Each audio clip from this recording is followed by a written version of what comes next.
السلام عليكم ومرحبا بكم في قناة حصص دعم. إذا نبدأ على بركة الله الإجابة على هذا التمرين. إذا كما ترون exercice numéro 1 un vibreur de fréquence f est égal 20 Hz، بعض المرات كنديرو f بعض المرات كنكتبو n، provoque une onde sinusoïdale le long d'une corde à l'instant t. دونك هذه اللي بالازرق هذه سي une corde، فواحد اللحظة t الشكل ديالها كان بهذا الشكل هذا. On représente l'aspect de la corde. Voilà داكشي اللي قلنا. Donc la question الأولى quel est le type de cette onde؟ هاد السؤال دائما تيطرح والجواب ديالو بسيط. ديما ملي تتشوف لو تيب يعني كاين عندك جوج ديال الأجوبة، يا إما غتكون une onde longitudinale أولا transversale. اش من وقت كنقولوا longitudinale واش من وقت كنقولوا transversale؟ بعدا للإشارة باش ديما تكون عندك لا كورد راه سي une onde transversale. التعليل هو أنا ما مطلوبش التعليل ولكن حنا غادي نشرحوه. التعليل هو ملي كتشوف التشوه اللي هو لا بيرتورباسيون ولا لا ديفورماسيون كيف دايره. تشوه كانت لوند غاديه نورمالمون عادي طلعت الفوق ونزلت لتحت، يعني التشوه اما كيكون نحو الاسفل او لا نحو الاعلى بحال هذا الشكل هذا. دونك التشوه كيكون وفق هذا المستقيم، دونك سولون سي ديريكسيون تشوه. دابا نشوفو لا بروباغاسيون اللي هو الانتشار. هاد الموجة هادي بدات من هنا وغادية زيد دونك غادية في هاد الاتجاه هذا لا ديريكسيون دو بروباغاسيون، هذا لا ديريكسيون دو بيرتورباسيون وهذا لا ديريكسيون دو بروباغاسيون انتشار. اش كتلاحظوا كاين تعامد. دونك lorsque la direction de perturbation et la direction de propagation sont perpendiculaires on dit que cette onde est une onde transversale.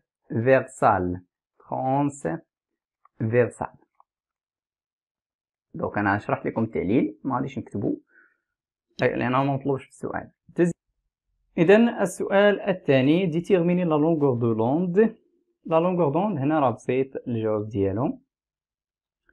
لا لونغور دوند بما ان عندك هاد لاكس هذا الافقي فيه السنتيمتر، ديما ملي كيكون عندك السنتيمتر ولا المتر يعني راه هو منين غادي نجبدو لا لونغور دوند. اوكي دونك لا لونغور دوند كنلقاوه اما من هاد المسافه من اعلى قمه لاعلى قمه اولا كنطلقوا من هنا وكنكملوا دوره كامله. دونك ها نص دوره وها نص دوره، دونك وصلنا هنا دونك كملات دوره كامله من هنا حتى لهنا. هذه هي لا لونغور دوند. دونك الا جينا غادي نلقاو فيها 1 2 شنو 2 سنتيمتر. دونك مباشره 2 سنتيمتر هذا هو لا لونغور دوند. Troisième question, calculer la vitesse de cette onde. La vitesse راه باينة غادي كنعرفوها دائما هي المسافة المقطوعة على المدة الزمنية، لكن حنا هنا عطاونا في المعطيات كاين عندنا لا فريكونس. دونك خاصنا نقلبو على العلاقة اللي كتربط لا فيتيس بلا فريكونس، وهذه كاينة في الكور.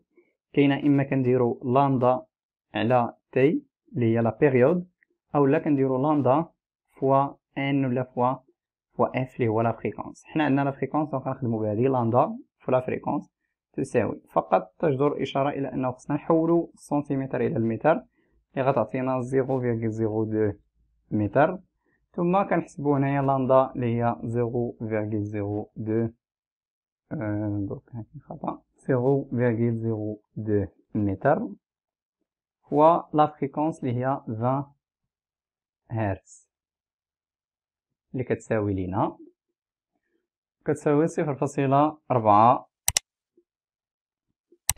متر par seconde. 0,4 mètres par seconde. On passe à la dernière question, il y a la question 4. Quelle est l'élongation d'un point B sachant que YA est égal 2 cm et AB est égal 5 cm. Donc حنا غادي نشوفو في هذه الحالة هذه حنا تنعرفو بأن ملي كيكون عندك دو بوان اون فاز يعني خص تكون AB كتساوي لينا لامدا فوا واحد n avec n appartient à groupe n. دونك إلا تحقق عندك هذا الشرط هذا يعني أن لي دو بوان سون اون فاز، يعني غادي نقولو أن YA تساوي YB. نشوف واش محقق عندنا هذا الشرط هذا. AB كتساوي 5 سنتيمتر، حنا كنعرفو لامدا فيها 2 سنتيمتر. دونك فاش غادي نضرب لامدا واش غنضربها في واحد العدد صحيح طبيعي لأن هذا خصو يكون واحد العدد اللي هو صحيح طبيعي. إذا ما محققش عندنا هذا الشرط هذا لأن إلا ضربتي لامدا في واحد غتعطيك جوج، ضربتيها في جوج غتعطيك 4. ضربتيها في 3 غتعطيك 6 دونك ما غاديش تعطيك 5. دونك الشرط اللي كاين هادي ما محققاش عندنا. دونك اللي محقق عندنا حنا هو ان ا بي كتساوي لامدا فاكتور دو n plus 1/2 بطبيعة الحال avec petit n appartient à groupe n. دونك في هاد الحالة هادي غادي نديرو ان ya est égal moins yb. Donc l'élongation du point B, donc l'élongation du point B est égale moins l'élongation du point A qui est égal à moins 2 cm. يعني غادي تكون لتحت tout simplement. يعني le point B غادي تكون في الأسفل ماشي في الفوق. هنا y الفوق بوزيتيف ولتحت نيجاتيف. يعني sont en opposition de phase. A et B sont en opposition de phase. إذا شكرا على المتابعة. نلتقي في فيديو جديد إن شاء الله.